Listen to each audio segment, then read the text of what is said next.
Family તમારું સ્વાગત છે ફૂડી કિચન પાપામાં। તો આજે આપણે બનાવીશું નાયલોન પૌવા। તો તેના માટે મેં આ રીતે જે જાડા પૌવા થોડા પાતળા આવે છે આ રીતે જુઓ તે લીધા છે। તેને મેં તાપે મૂકી તેને તપી તેને ચારીને આ રીતે સાફ કરી લીધા છે। તો હવે તેમાં નાખવા માટે આપણે આ રીતે મસાલાની જરૂર પડશે। તેના માટે મેં આ રીતે કશ્મીરી લાલ મરચું લીધું છે, મગફળીના બિયા છે, હળદર, તલ, મીઠું, દળેલી ખાંડ લીધી છે, વરિયાળી, લીલું મરચું, લીમડીનું પત્તું લીધું છે આ રીતે એક, અને દાળિયાની જરૂર પડશે આપણે। તો ચાલો આપણે બનાવીએ લેશું। તેમાં આપણે તેલ રેડી દઈશું આ રીતે। તેલ ગરમ થાય ત્યાં સુધી આપણે તેના મસાલા બધા કરવાના છે તે આ રીતે જો રેડી રાખ્યા છે।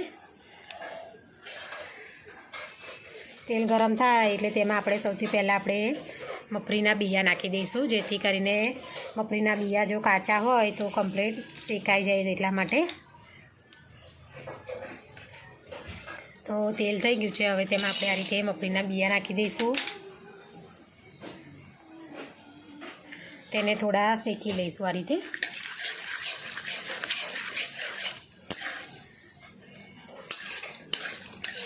આ રીતે શેકી લેવાના જેથી કરીને કાચા ના લાગે આપણે।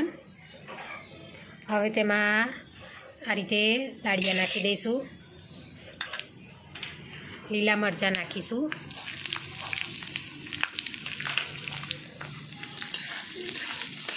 આ રીતે શેકી લેવાનો છે જો।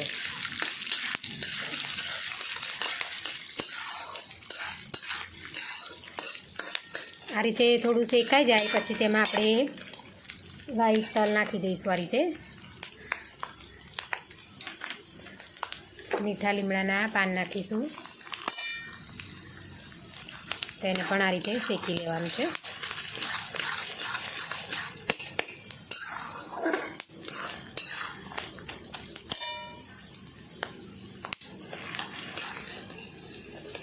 આ શેકાઈ ગયા પછી તમારે વરિયાળી નાખી દેવાની આ રીતે।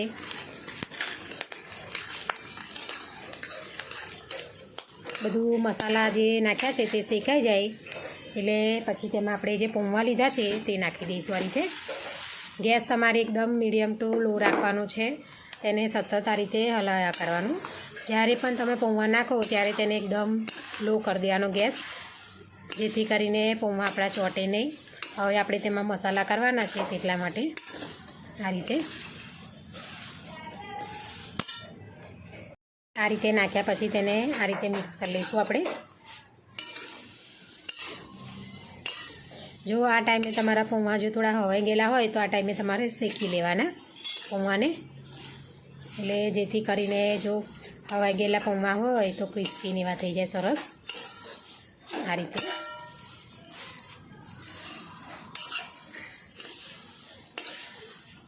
હવે તેમાં આપણે મસાલા કરી દઈશું।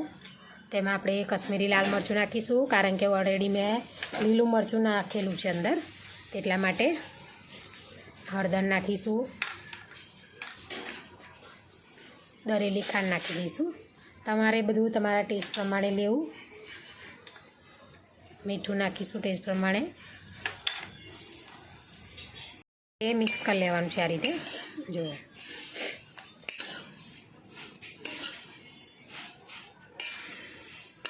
આ ટાઈમે તમને એવું લાગે કે તેલ થોડું ઓછું છે તો તમે એડ કરી શકો છો ઉપરથી।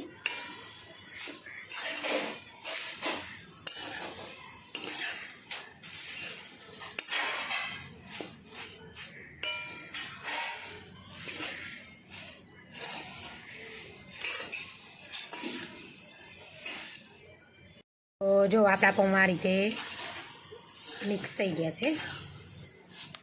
હવે તેને આપણે થોડી વાર માટે શેકી લેવાના છે, એકદમ ક્રિસ્પી એવા થાય તેટલા માટે। હવે તેમાં નાખવા માટે આપણે પાપડની જરૂર પડશે, તો પાપડ મેં લીધા છે, તેને હવે શેકી કાઢીશું આપણે।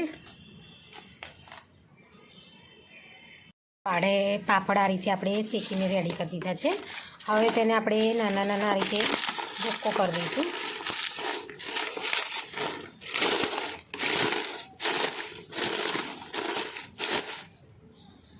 જો જો આ રીતે આપણે ભૂકો જે પાપડ કર્યો છે હવે તેમાં આપણે જે પૌવા બનાવે છે તેમાં નાખી દઈશું આ રીતે તેને મિક્સ કરી લઈશું હવે આ રીતે મિક્સ કરી લેવાના જો પાપડને